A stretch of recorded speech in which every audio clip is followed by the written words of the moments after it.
really think humans as a species lost their willpower all at the same time? That every generation before us had more discipline? Something else is going on here, because I don't think willpower has actually changed, and human biology has not changed much over the past few hundred years. But what has changed is what we're eating, and what that is doing to our insulin. Hi, I'm Emily, and I help midlife women understand how food actually influences insulin levels. I lost 30 pounds of menopausal belly fat all naturally. I went from 185 pounds to 155 pounds in about 7 months, and I lost 3 pant sizes. But the one thing after years of nothing working was understanding and learning how to keep insulin lower for more of the day. Think about this for a minute. Really think about it.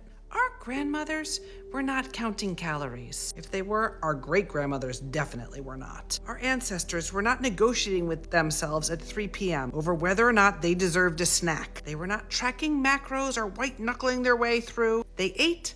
They stopped eating. They moved on with their day, and chronic obesity was a rare thing. So what changed? Why are so many of us walking around with these barrel-shaped midlife bellies? It's not willpower. Willpower does not collapse for millions of people at exactly the same time. What changed was the food. Ultra-processed foods engineered to spike blood sugar fast and hard. Eating occasions multiplying. Snacks, grazing, from morning to night, and a diet culture that responded to all of this by telling us to count calories and try harder. I spent years trying harder. I white-knuckled my way through every diet. I counted every calorie, and every single time, my willpower eventually cracked. I thought it was me. I thought I was the problem, but ends up I was not the problem, and neither are you. Here's what was actually happening. Every time I ate, especially the ultra-processed and convenient stuff, even if they were supposedly healthy foods that I was choosing, my blood sugar would spike and then crash. And every time it crashed, it sent my brain one signal: